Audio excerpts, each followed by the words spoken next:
চানমাৰী অভিযান্ত্ৰিক মহাবিদ্যালয়ৰ খেলপথাৰত প্ৰজ্ঞাৰ উদ্যোগত ভাৰত মাতা পূজন 5126 8 অক্টোবৰৰ পৰা 12 অক্টোবৰলৈ অসমৰ বিভিন্ন জিলাৰ পৰা অংশগ্ৰহণ 8 অক্টোবৰৰ ৰাতিপুৱা 9 বজাৰ পৰা অনুষ্ঠিত হয় বন্দে মাতৰম গীতৰ নৃত্য প্ৰতিযোগিতা।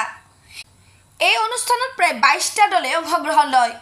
বিয়লি 4 বজাত ভাৰত মাতা প্ৰতিমাৰ সজ্জিত ৰথেৰে শোভাযাত্ৰা কৰি ভাৰত মাতা পূজনস্থলীলৈ যাত্ৰা। এই যাত্ৰা গুৱাহাটীৰ 6 স্থানৰ পৰা দুচকীয়া বাহনেৰে এই শোভাযাত্ৰা আৰম্ভ হয়। 4:30 বন্দে মাতৰম প্ৰতিমাৰ সন্মুখত বন্তি প্ৰজ্বলনেৰে প্ৰদৰ্শনী দুৱাৰ মুকলি কৰে।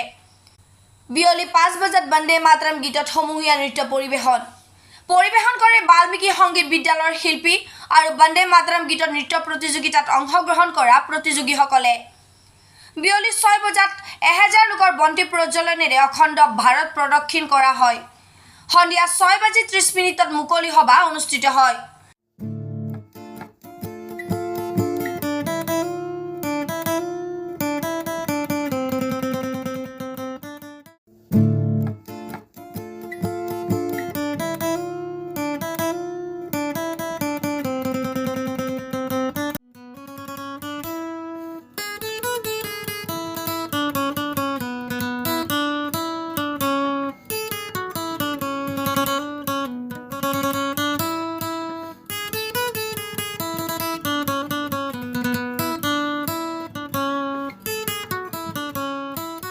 এই বৰ্ষৰ ভাৰত মাতা পূজনৰ বন্দে মাতৰম গীতৰ নৃত্য প্ৰতিযোগিতাত প্ৰথম পুৰস্কাৰ লাভ কৰিছে মণিকোট কলা কৃষ্টি কেন্দ্ৰ।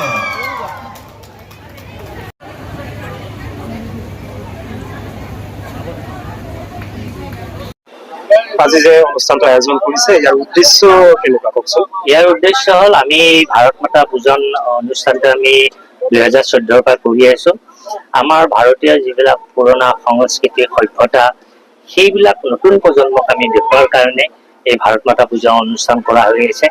আৰু আমাৰ বিভিন্ন স্থলত আমাৰ ঋষিমুনিসকলৰ আমাৰ পূৰ্বৰ আমাৰ যিবিলাক বেদান্ত আমাৰ যিমান আছে সেইবিলাক চব আমাৰ স্থলত দেখুওৱা হ'ব।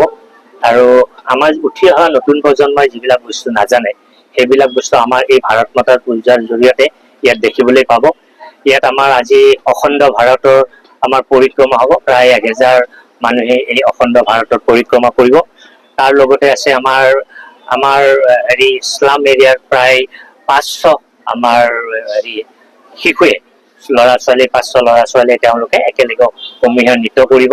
তাৰপিছত আমাৰ মুকলি সভা এখনো আছে, আমাৰ পুতলা নাচ আছে আৰু প্ৰতিদিন সন্ধিয়াই আমাৰ সাংস্কৃতিক অনুষ্ঠান আছে। আৰু আমাৰ বাকী আহি থকা দিনকেইটাতো মই আপোনালোকৰ চেনেলৰ জৰিয়তে সমূহ অসমবাসী ৰাইজক আমাৰ এই চানমাৰী অভিযান্ত্ৰিক খেলপথাৰত আহি আমাৰ এই ভাৰত মাতা পূজন আপোনালোকে চাওক আৰু নতুন আমাৰ উঠি অহা ল'ৰা ছোৱালীবোৰক এই বিষয়ে আপোনালোকে দেখক আৰু তেওঁলোকে আমাৰ এইবিলাক বস্তু শিকক। এই অনুষ্ঠানটো কেইদিন চলিব? এই অনুষ্ঠানটো আমাৰ 5 দিন চলিব। আজি আমাৰ 8 তাৰিখৰ পৰা 12 তাৰিখলৈ চলিব। প্ৰতিদিনে বেলেগ বেলেগ প্ৰতিদিনে বেলেগ বেলেগ কাৰ্যসূচী আছে। আজি আমাৰ ৰাতিপুৱা বন্দে মাতৰম আছিলে, এতিয়া আমাৰ প্ৰদক্ষিণ হ'ব ভাৰত মাতা আৰু তাৰপিছত প্ৰদৰ্শনী মুকলি হ'ব। অহাকালি আছে আমাৰ কন্যা পূজন, প্ৰায় আমি 100 ছোৱালীক আমি মানে কন্যা পূজন কৰিম। তাৰপিছত আছে আমাৰ দিহানাম প্ৰতিযোগিতা আছে আৰু বাকী কেইদিন আছে আমাৰ সাংস্কৃতিক অনুষ্ঠান আছে আৰু লগতে আমাৰ মুখা শিল্পও আছে। আমাৰ মুখা শিল্পৰ ভাওনা তেওঁলোকক প্ৰদৰ্শন কৰিব। এই অনুষ্ঠানটো যে আয়োজন কৰিছে ইয়াৰ উদ্দেশ্যটো কেনেকুৱা আৰু এই উদ্দেশ্যত আপোনালোকে সফল হ'ব পাৰিবনে? নিশ্চয়, বহুত এটা মহান উদ্দেশ্যলৈ আমি আগবাঢ়িছোঁ।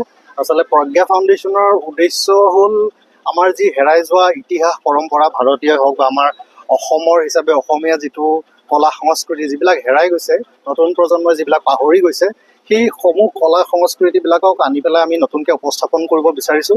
আৰু যে আমি ভাৰতৰ প্ৰতি আমাৰ যি দায়িত্ব কৰ্তব্যবোধ এইখিনি পুনৰ জাগৰিত কৰিবৰ কাৰণে প্ৰতিজন নতুন প্ৰজন্মৰ হৃদয়ত জাগৃত কৰিবৰ কাৰণে এই প্ৰচেষ্টা লোৱা হৈছে।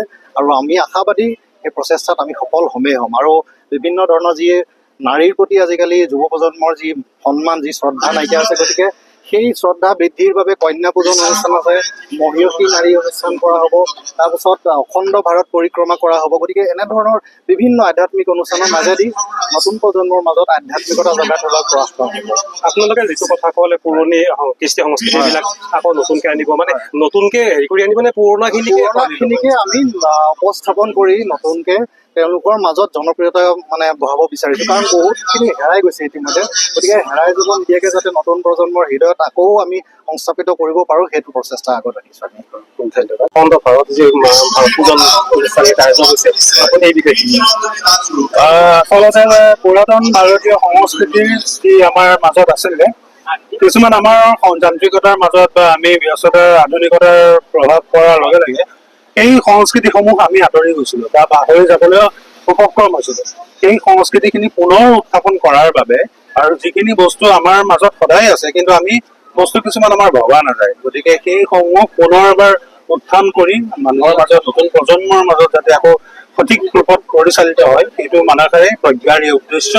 আৰু প্ৰজ্ঞাৰ এই বিভিন্ন অনুষ্ঠানৰ মাজতে গুৰু পূজন বুলি এটা অনুষ্ঠান আমাৰ প্ৰত্যেকখন জিলাতে হৈ উঠিল। সেই গুৰু পূজন লৈ পেলাই যেতিয়া আমি বিভিন্ন স্কুলত গৈছিলোঁ, প্ৰত্যেকখন স্কুলে শিক্ষক দিৱস উদযাপন কৰে। আজিকালি বৰ্তমানটো এটা কালচাৰ এটা হৈ গৈছে। এই অনুষ্ঠানটোৰ লগতে ৰাখি আমি কিছুমান তেওঁলোকক বুজাই দিলো, মনত পেলাই দিলো যে আৰতি কৰি গুৰু বন্দনা স্মৰণ কৰি গাই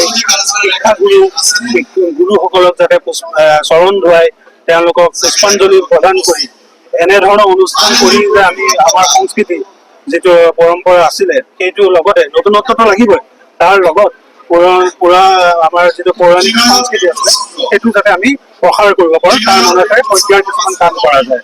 আৰু আজি কেন্দ্ৰীয়ভাৱে প্ৰজ্ঞাৰ ইয়াতে গুৰু পূজনো কৰা হ'ব আৰু তাৰপিছত আকৌ আপোনাৰ ভাৰত মাতা পূজন হ'ব। গতিকে প্ৰদৰ্শন কৰিব এই দুৰ্গা পূজাৰ বতৰত নতুন প্ৰজন্মই যাতে ভাৰত মাতাক নিজৰ জন্মভূমিখনক লৈ গৌৰৱবোধ কৰিব পাৰে, নিজৰ জন্মভূমি প্ৰমূল্যবোধ ৰাখিব পাৰে, ৰক্ষা কৰিব পাৰে, তাৰ কাৰণেই এই উদ্দেশ্য।